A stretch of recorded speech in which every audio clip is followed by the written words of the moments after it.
Hello, everybody, and welcome back to another Don't Starve Together video. So today we'll be looking at Wickerbottoms books. Somebody asked me to do them, and also I found it really interesting because with the new Reap What You Sow update, it changes a certain amount of stuff because now there's two books that replace Applied Horticulture. So we're gonna be looking at that. But if you're a total noob, new player at this game, or a noob at Don't Starve, it's totally fine. I'll explain to you each book what they do, what are we gonna be using with them, and like what strategies you can do. So we're gonna be checking all of that. Now, like I said here, it's a Reap What You Sow update. This is after the Reap What You Sow update, so all this is all gonna be new content. Okay. Um, so the first book is Applied Silviculture. So this is one of the books that are going to be used for growing plants. What you need are living logs. What you can get living logs from the Dark Forest. If you're a new player, the Dark Forest is that on the map. It's the dark area, like the dark green area, and you can find living trees, like totally normal trees that have a face on it, and you can cut that down to get living logs. And you also start with papyrus on you, or if not, you can go to the swamp.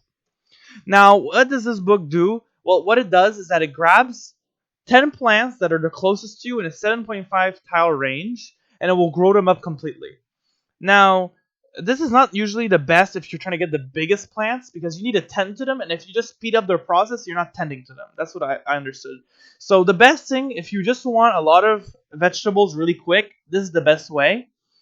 And this is still very strong, even though it's not as strong as before when it was unlimited, the number of plants on screen. But it's still very strong, like I said. Also, this does not apply to grass, twigs, and all that, because our next book, the Horticulture Abridged book, that is what's going to be upgrading the twigs, grass, and all that stuff, and trees.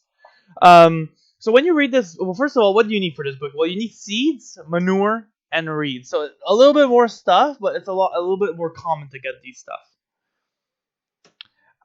The growth of resources. So yeah.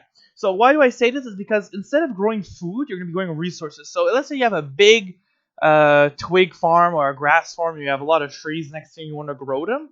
Well, with this book, like you're gonna lose sanity when you read it, like all the other books on this guide, because that's just like the negatives of the book. But the positives is that all your twigs, all your grass on screen are gonna grow, which is very strong because when winter starts, it does no longer grow, and so you can have just a big punch of like horticulture spam, and you're gonna be able to get tons of grass and twigs right before the winter. So that's a really good strategy to use it, and it also can really be useful for having a lot of twigs and grass for your friends because we all know they'll surf together.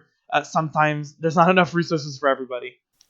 Okay, guys, so now we're going to be looking more at books that are going to be used in strategies that are going to be used less for like survival needs, but they're still very useful and very important. And this is what makes also Wickerbottom so strong. Don't forget, the books of Wickerbottom are what makes her one of the best characters, just because of all the flexibility it gives her. So now let's check out Sleepytime Stories. So what do you need for this book? Well, you need, again, you need papyrus. And you also need Nightmare Fuel. Nightmare Fuel might be a little harder to get for new players, but if you manage to get it, it can be very useful to make Sleepytime Stories. But if not, you can have another player just try to farm it for you guys. And if you don't know how to get it, you just need to be insane, and creatures will spawn, and if you kill them, they'll give you Nightmare Fuel. What does this book do, the Sleepytime Stories? Well, it causes animals and other players to sleep. So what this means is that if you read the book, animals that are next to you, and if you have PvP, it can also make players sleep. Now, what this is really used for is to let's say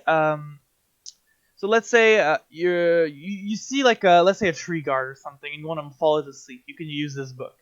But this main strategy that we use this book with to make animals fall asleep is with the Birds of the World book. Now, the Birds of the World book, what does it give you? It gives you, again, what you need. You need papyrus, and you need eggs, which is very easy to get. Now, what does it do is calls 20 to 30 birds. I think you guys can see like the connection I'm making here. If you read Birds of the World, it will call 20 to 30 birds, and right after it, like no time, you right after the book ends, like the animation's done, you read Sleepytime Stories, and it will fall asleep all the birds, and then you can go kill them all. This is a very good strategy to get feathers, and this is how you can make mass blow darts with Wickerbottom. Another strategy to use is to get Krampus to spawn. So if you kill the 20 to 30 birds every time for like 2 to 3 shots, you can make him spawn and you can try to get Krampus sack. And the last strategy is just to get a lot of eggs and a lot of morsels.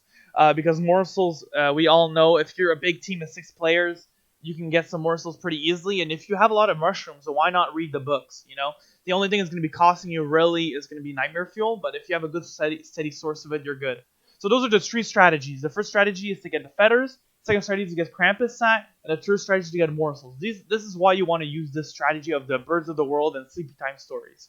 This is a really good combo, and this is really strong, and I use this all the time. Now, we're going to be looking more at interesting books.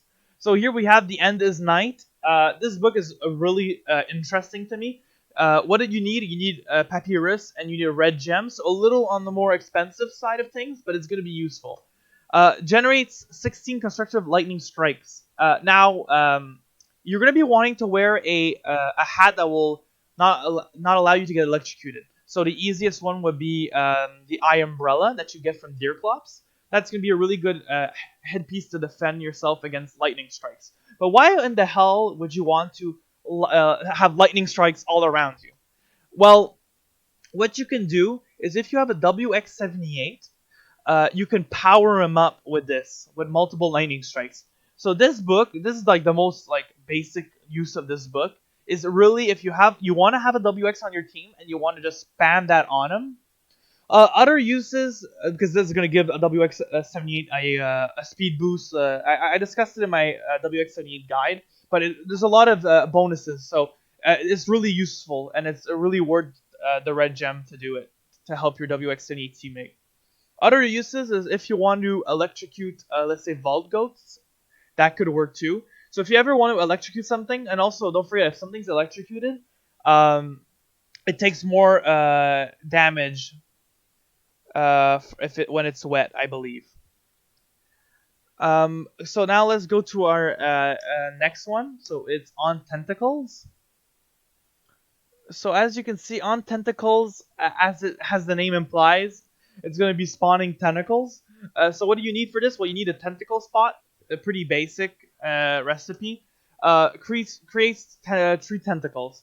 Now, why in the hell would you want to create tentacles? Well, first of all, this makes it so that tentacles will never go extinct on your map. You're always going to have tentacles on the map with this book if you just have one spot.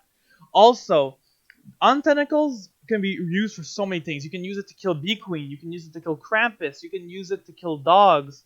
You can use this as your own defensive mechanism for your base. Honestly, I believe that this book is like one of the best ones. It's really underused, I believe. Also, if you want to try and do something fun, try this book out. It's really interesting, and there's so many possibilities you can use with this book. Now, those were the 6 books of Wickerbottom. But like I said, all the books, some of them work really well together. Some of them are just for a specific situation, and some of them are just great overall. But don't forget, you're always going to be losing sanity on every time you use those books.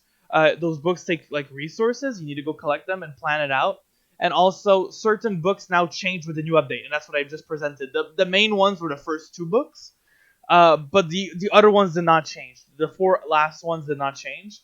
And that's pretty much all you guys need to know on this topic. If you have any more questions, if I did a mistake or something, write it down below in the comments, and I'll check that out. If you have any suggestions for a new video, leave it also down below. I got a couple of suggestions for my last video, so I'll try to make more of those. But this is one of the suggestions, so thank you a lot for that suggestion. If you guys are new to my channel, hit the subscribe button. I'm happy to see new faces around here. And also, if you like this video, leave a like, and I'll try to make more content like this. I hope you guys have a great day, and I'll see you guys soon. Bye-bye!